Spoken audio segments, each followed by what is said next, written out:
Hey guys, நம்ம இன்றைக்கி இந்த வீடியோவில் எதை பற்றி பார்க்க போகிறோம் அப்படின்னா, CMA inter financial management study plan நிறைய பேர் கேட்டுகிட்டே இருந்தீங்க. அது அப்லோட் பண்ணாமல் இருந்தோம். குரூப் 2ல் நமக்கு அது ஒன்று மட்டும் தான் பெண்டிங் இருந்துச்சு இல்லையா? நம்ம எல்லா சப்ஜெக்ட்ஸுமே நான் ஆல்ரெடி அப்லோட் பண்ணிட்டேன். இது ஒன்று மட்டும் தான் பெண்டிங். எப்படி படித்தா ஒரு எக்ஸாம்ஷன் எடுக்கலாம் அப்படிங்கிறத நான் சொல்லிடுறேன். ஆக்சுவலாக குரூப் 2ல் பேப்பர் 9 பேப்பர் 10 அசால்ட் எக்ஸாம்ஷன் வாங்கலாம். நிறைய பேர் வந்து பார்த்தீங்கன்னா என்கிட்ட கேட்குறீங்க, அதில் எப்படி ஒரு அசால்ட் வாங்கலான்ட்டு. சீரியஸாக பிளான் பாருங்கள். ஓகே, ஃபஸ்ட் அட்டம்ப்டில் எக்ஸாம்ஸ் வாங்கிட முடியும். பேப்பர் 9, 10 அந்த லெவல் ஈஸி. சரிங்களா? ஃபினான்ஷியல் மேனேஜ்மெண்ட் வந்து அப்படி வாங்க முடியுமா அப்படின்னு கேட்டிங்கன்னா, நம்ம எஃபோர்ட்டை பேஸ் பண்ணி தான். ஓகே, நம்மளோட எஃபோர்ட்ஸ் பேஸ் பண்ணி தான் வந்து இந்த ஃபினான்ஷியல் மேனேஜ்மெண்ட்டில் வந்து நீங்கள் எக்ஸாம்ஷன் வாங்குறதுங்கிறது. ஓகே, உங்களோட எஃபோர்ட்டு தான். ஏன்னா எல்லாராலையும் எக்ஸாம்ஷன் அவ்வளோ சீக்கிரம் வாங்க முடியாது. இந்த சப்ஜெக்டை டஃப்னு நினச்சோன்னா எக்ஸாம்ஷன் வாங்குறது கஷ்டம். இதை ஈஸின்னு சொல்லிட்டு ஒரு சூப்பரான ஒரு பிளான் யூஸ் பண்ணி வச்சுக்கோங்களேன், எக்ஸாம்ஷன் வாங்கலாம். ஒரு ஆர்டர் மட்டும் நான் சொல்லட்டா? ஓகே, உங்கள் எல்லாருக்கும் சூட் ஆகிற மாதிரி ஒரு ஆர்டர். இந்த ஆர்டர் கம்ஃபர்டபுளாக இருந்துச்சுன்னா ஃபாலோ பண்ணுங்கள். இந்த ஆர்டர் சூஸ் பண்ணுறேன்னா கண்டிப்பாக எக்ஸாம்ஷன் வாங்கலாம். ஓகே, அப்பேற்பட்ட ஒரு ஆர்டர் தான் நான் சொல்ல போகிறேன். ஓகேங்களா? ஃபஸ்ட்டு எடுத்ததுமே மாடி நம்பர் 3 போயிருங்க. மாடி நம்பர் 3 மாடி நம்பர் 3ல் ஒரு டாபிக் கூட விடாதீங்க. ஒரு டாபிக் கூட விடாதீங்கப்பா. ஏன் விடாதீங்கன்னு சொல்கிறீங்கன்னா, கிட்டத்தட்ட 14லேருந்து 21 மார்க்குக்கு அந்த சாப்டர் வந்து சம் வருது. Comparative statement, common size statement, trend analysis, ratio analysis, fund flow, cash flow, Altman Z score, ஒரு டாப்பிக்கை கூட விடக்கூடாது. இப்போ சில பேர் வந்து கேஷில் விட்டுட்டு போகிறோம் ப்ரோ அப்படிம்பாங்க. உங்கள் நேரத்தை கரெக்டாக கேஷில் கேட்டால் என்ன பண்ணுவீங்க? மாடியூல் நம்பர் 3 வந்து நம்ம சூஸ் பண்ணோன்னா, ஒன்று உள்ளே போகக்கூடாது. உள்ளே போயிட்டால் ஒரு டாப்பிக்கை கூட வந்து விட்டுறக்கூடாது. புரியுதுங்களா? எல்லா டாபிக் பார்க்கணும். இப்போ நான் சொன்ன மாதிரி எல்லா டாபிக் பார்த்தீங்கன்னா minimum 40 mark confirm, maximum 21 mark confirm. So module number 3 தான் வெயிட்டேஜ், நல்ல வெயிட்டேஜ் இருக்கக்கூடியது. விட்டுறாதீங்க. ஓகே, விட்டுறாதீங்க. சரிங்களா? 3 கம்ப்ளீட்டாக முடிச்சுருங்க. மாடியூல் நம்பர் 4 போங்க. அடுத்து காஸ்ட் ஆஃப் கேபிட்டல் சாப்டர் கண்டிப்பாக ஒரு சம் இருக்கும்.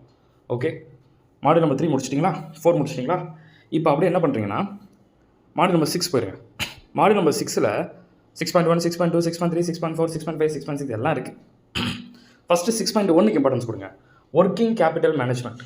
ஓகே, ரொம்ப மெயின்ப்பா ஆக்சுவலாக வந்து. அதாவது ஒரு எப்படி சொல்கிறதுனா 3 கேட்டகரியாக பிரிச்சுருவாங்க. மாடியூல் நம்பர் 6ல் 3 கேட்டகரியிலேருந்து மேபி ஒரு சம் கண்டிப்பாக வந்து ஆகணும் அப்படிங்கிறது பேட்டர்ன்.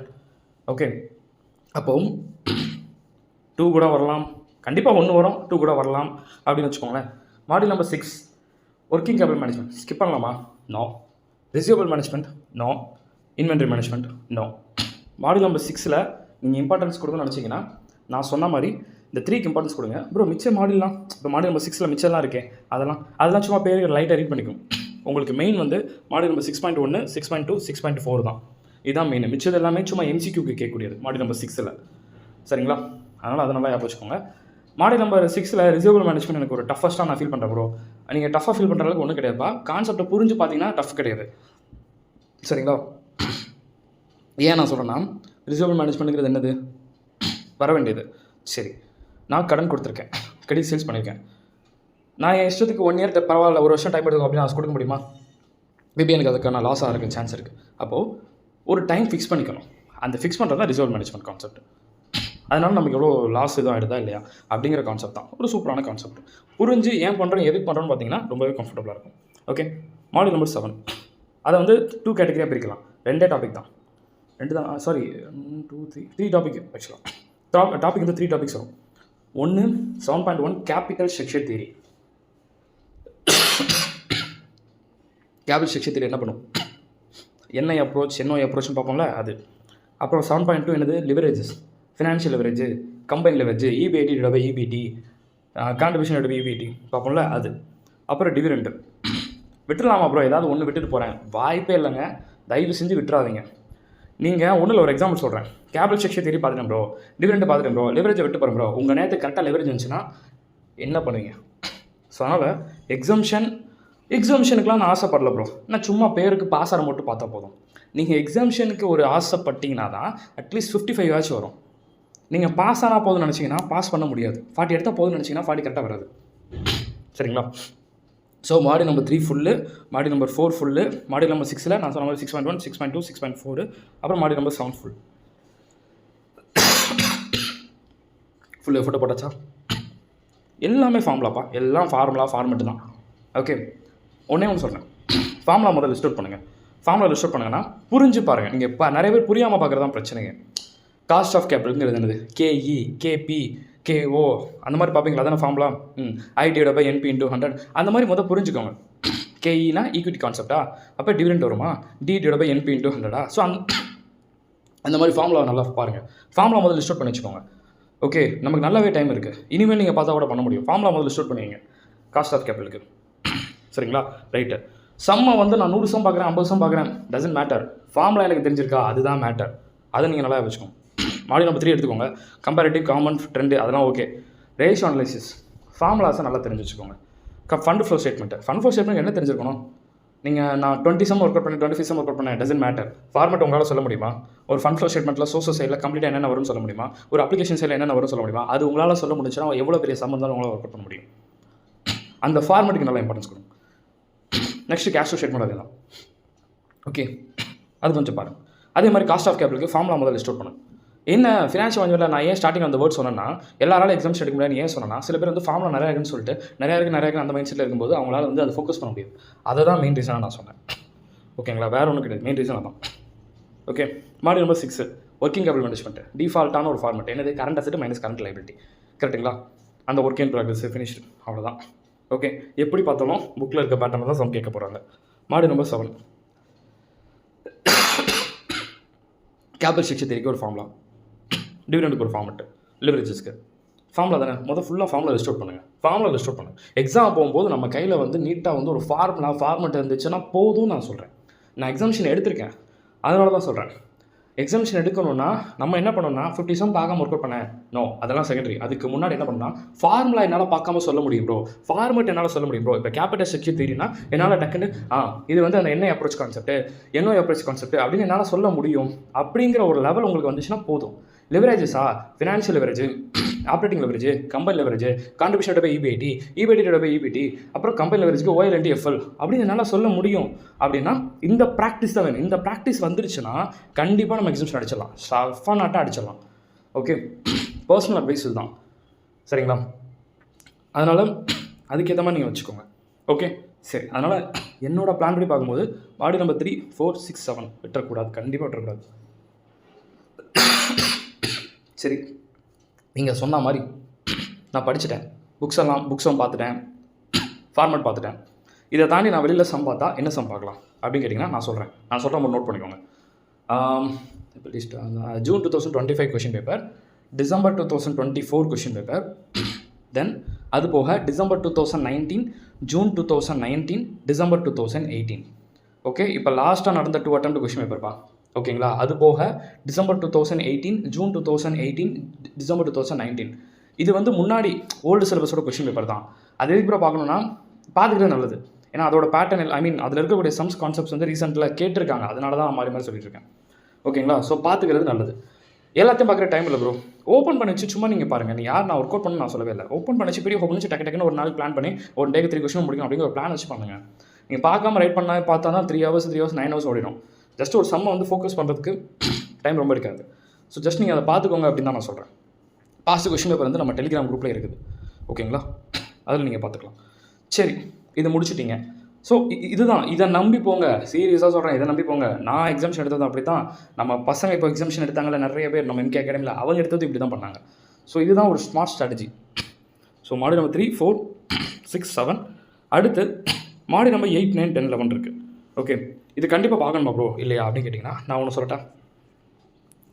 மாடியூல் நம்பர் 2 தியரி இருக்குல்ல, அதை நீங்கள் கன்சிடரே பண்ண மாட்டீங்க அப்படின்னா மாடியூல் நம்பர் 8, 9, 10, 11 பார்த்துட்டு போகிறது நல்லது. ஓகே, மாடியூல் நம்பர் 8, 9, 10, 11 பார்த்துட்டு போகிறது நல்லது. ப்ரோ அது எனக்கு ஒரு பெரிய ப்ராப்ளமாக இருக்குது அப்படிலாம் நீங்கள் நினைக்க வேண்டாம்ப்பா. என்ன ஒரு 110 pages சம்திங் மொத்தம் வரும்னு நினைக்கிறேன். ஐ திங்க் 100 pages நியர் வந்துடும். எப்படி பார்த்தாலும் மொத்தம் 100 pages இருக்குன்னு நினைக்கிறேன். ஐ திங்க் 4 modules-ஆ வாட் இஸ் வாட் அப்படின்னு படிச்சுக்கோங்க. ஓகே, வாட் இஸ் வாட் எப்படி என்ன கான்செப்ட் அப்படிங்கிற நீங்கள் படிச்சுக்கோங்க, சரிங்களா? ஏன்னா உங்களுக்கு மெயின் மாடியூல் வந்து மாடியூல் நம்பர் 8 ரொம்ப மெயின், மாடியூல் நம்பர் 11 மெயின், அப்புறம் 9 மெயின். ஸோ இந்த கேட்டகரிக்கெலாம் நல்ல இம்பார்ட்டன்ஸ் அப்படிங்கிறத நீங்கள் கொடுத்துருங்க நான் சொல்கிறேன். ஓகே, இந்த டைப்ஸ் இந்த மாதிரி கொஷினுக்குலாம் ஹெட்டிங் நல்லா வச்சுக்கோங்க. கதை இல்லாமல் ப்ரோ அப்படின்னா நல்லா வச்சுக்கோங்க. இயர் கதைங்கிறது என்னென்னா அது ரெலவெண்ட். டேட்டா ப்ராசஸிங்னா என்ன அப்படிங்கிற மீனிங்கை தெரிஞ்சுக்கோங்க.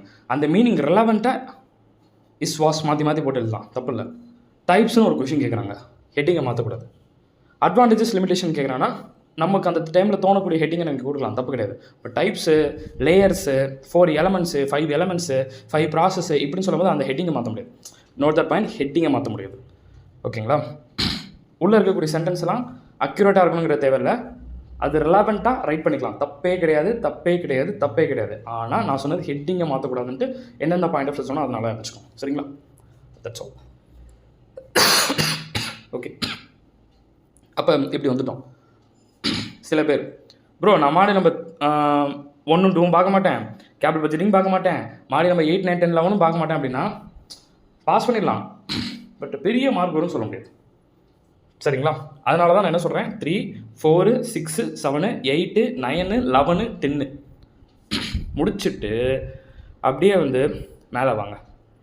மேலே வந்து இப்போ இப்போ இப்போ நான் சொன்ன ஆர்டர் போதுமா அப்படின்னு கேட்டிங்கன்னா, இப்போ நான் சொன்ன ஆர்டர் நீங்கள் பார்த்தீங்கன்னா கண்டிப்பாக கேரண்டீட் எக்ஸம்ஷன் 60 மார்க்குக்கு மேலே நீங்கள் தாராளமாக எடுக்கலாம். இப்போ நான் சொன்ன பிளான் படி பார்த்தாலே நல்லா பார்த்துட்டு போனீங்கன்னா கண்டிப்பாக சொல்கிறேன், ஷாராக அடிக்கலாம்.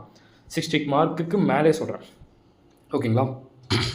ஓகே, மாடல் நம்பர் 1 அது பேசிக் தியரி கண்டிப்பாக இருக்கும். 1.1லேருந்து 1.2 1.3ங்கிறது சம்மா வருதோ இல்லையோ எம்சிக்யூக்கு வரும். ஸோ நோட் பண்ணிக்கோங்க. மாடல் நம்பர் 2 ஏகப்பட்ட கான்செப்ட் வந்து தியரியாக இருக்கிற மாதிரி இருக்கும். படிக்கணும்னு தோணுச்சுன்னா படிங்க. ப்ரோ லாஸ்ட் மினிட் எனக்கு ரொம்ப டைம் இருக்குது, டைம் வந்து ரொம்ப எடுக்கும், அதனால் வந்து நான் படிக்கலை அப்படின்னா விடனா வெட்டுக்கோங்க, ஒன்றும் பிரச்சனை இல்லை. ஏன்னா நீங்கள் தான் கீழே ஆல்ரெடி மாடல் நம்பர் 8 9 10 11 பார்த்துட்டீங்கல்ல, அப்படிங்கும்போது மாடல் நம்பர் 2 விட்டாலும் பிரச்சனை கிடையாது. ஏன்னா 7 செட்டில் 5 செட்டு தான் ரைட் பண்ண போகிறீங்க. 2 செட்டு ஸ்கிப் பண்ணிக்கலாம். கரெக்டாக எக்ஸாம்பிளே சொல்கிறேன். அப்போ ஒரு செட்டு ஃபுல்லாமே கேபிள் பட்ஜெட்டிங் கேட்பாங்க. மாடல் நம்பர் 5 இருக்குது பார்த்தீங்களா, கேபிள் பட்ஜெட்டிங் ஒரு செட்டில் ஃபுல்லாக 14 மார்க்குக்கு 7 மார்க்குக்கு கேபிள் பட்ஜெட்டிங் சம் வரும். அப்போ கேபிள் பட்ஜெட்டிங் சம் வந்து விட்டலாமா அப்படின்னு கேட்டிங்கன்னா அது உங்கள் விஷயம். கேபிள் பட்ஜெட்டிங் சம் விட்டலாமா வேணாமா அப்படின்னு கேட்டிங்கன்னா அது உங்கள் விஷயம். Choice is yours. விடணுமா வேணாமாங்கிற நீங்கள் டிசைட் பண்ணிக்கோ. ஓகேங்களா? உங்கள் விஷயம் தான் நான் சொல்கிறேன். ஏன்னா கேபிள் பட்ஜெட்டிங் ஓரளவுக்கு நீங்கள் பார்த்துட்டு போகிறது நல்லது. பேபேக் பீரியட்னா என்ன, ஏஆர்ஆர்னா என்ன அப்படிங்கிறது. ஆனால் நான் ஒன்றே சொல்கிறேன், எல்லாருக்குமே நான் சொல்கிறேன் நல்லா புரிஞ்சுக்கோங்க. மாடல் நம்பர் 3 4 6 7 8 9 10 11 இது நல்லா பார்த்துட்டு எம்சிக்யூஸ் நல்லா பார்த்துட்டு போனாலே எக்ஸாம்ஷன் கண்டிப்பாக சொல்கிறேன். ஆனால் நல்லா பார்த்துட்டு போகணும். சரிங்களா? பார்த்துட்டு போனாலே எக்ஸாம்ஷன் கிடச்சிரும். ஈவன் தோ உங்கள் மாடல் நம்பர் 1 2 5 நீங்கள் பார்க்காம போனால் கூட எக்ஸாம்ஷன் கிடச்சிரும். சரிங்களா?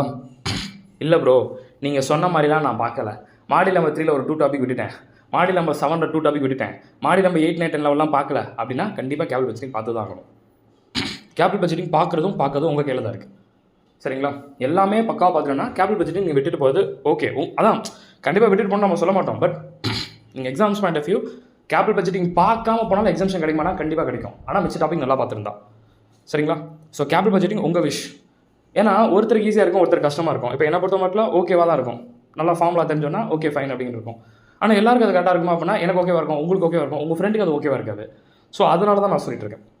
கேபிள் பட்ஜெட்டிங் விடணும்னு நினச்சிங்கன்னா இப்போ நான் சொன்ன மாதிரி ஃபாலோ பண்ணிக்கோங்க. இன்னொன்று கேபிள் பட்ஜெட்டிங் வந்து மொத்தமாக விடணும். இப்போ ஒரு எக்ஸாம்பிளுக்கு நான் சொல்கிறேன், எல்லா சாப்டரும் எனக்கு கம்ப்ளீட்டாக தெரியும் ப்ரோ, கேபிள் பட்ஜெட்டிங் மட்டும் தான் ப்ரோ தெரியாது, எம்சிக்யூ எல்லாம் நல்லா பார்த்துட்டேன், அட்லீஸ்ட் கேபிள் பட்ஜெட்டிங்கில் எம்சிக்யூ லெவலுக்காச்சும் நான் பார்த்துட்டேன் அப்படின்னா பிரச்சனை இல்லை. ஆமாம், ஒரு ஃபார்முலா மட்டுமே தெரியல உங்களுக்கு, ஃபார்முலா தெரிஞ்ச ஒரு சும்மா பேருக்கு எம்சிக்யூ 2 மார்க் கிடச்சிருப்பா. கேபிள் பட்ஜெட்டிங்க ரொம்ப டெப்த்தாக செம்ம போகலனாலும் ஒரு எம்சிக்யூ காசு நீங்கள் பார்த்து வச்சுக்கலாம்ல. சரிங்களா? ரைட்டு, அது எல்லாமே உங்கள் விஷ். விடணும்னு நினைக்கிறது எல்லாமே உங்கள் விஷ். ஓகேங்களா? இது விட்டால் இப்படி நடக்குங்கிறத மட்டும் நான் சொல்லிட்டேன். Okay, that's all. ஓகேங்களா? மாடல் நம்பர் 2லேருந்து தேடி இருக்கும். Model number 1, model number 2, model number 5 இதை விட்டிங்கன்னா கரெக்டாக எக்ஸாமில் 7 செட்டில் 2 செட்டு நீங்கள் அப்படியே ஸ்கிப் பண்ணுற மாதிரி 5 செட்டு மிச்சம் எல்லா செட்டையும் படிச்சுட்டு போகும்போது எக்ஸாம் கரெக்டாக எழுதுகிற மாதிரி இருக்கும். ஓகேங்களா? இதுதான் பிளான். இல்லை ப்ரோ நான் கேபிள் ஸ்ட்ரக்சர் தேரி லெவரேஜஸ்லாம் கொஞ்சம் டவுட்டில் தான் ப்ரோ இருக்கேன் அப்படின்னா கேபிள் பட்ஜெட்டிங் அட்லீஸ்ட் ஒரு 50% உங்கள் எஃபர்ட்டை போட்டுட்டு போகிறது நல்லது. ஓகே, இதுதான் பிளான். கேபிள் பட்ஜெட்டிங் படிக்கணும்னு நினச்சிங்கன்னா, ஓரளவுக்காச்சும் தெரிஞ்சுக்கணும்னு நினச்சிங்கன்னா, ஃபஸ்ட்டு எம்சிக்யூ லெவல் தெரிஞ்சுக்கணும்னு நினச்சிங்கன்னா ஃபார்முலா மட்டும் படிச்சுட்டு போங்க. இல்லை இப்போ ஒரு 50% தெரிஞ்சுக்கணும்னு நினச்சிங்கன்னா ஆர்டர் வைஸ் பாருங்கள். Pay back period, ARR, IRR, okay, profitable index அப்படின்னு சொல்லிட்டு ஒன்று ஸ்டெப் பை ஸ்டெப்பாக பார்த்தீங்கன்னா உங்களுக்கு கண்டிப்பாக ரொம்ப நல்லதாக இருக்கும்னு நான் நினைக்கிறேன். ஏன்னா ஃபுல் எஃபர்ட் போடனாலும் அட்லீஸ்ட் இந்த லெவல் மட்டும் வச்சு பார்த்துட்டு ஒரு பாசிட்டிவ் விஷயம் பார்த்தீங்கன்னா ஒரு ஐடியா கிடைக்கும்.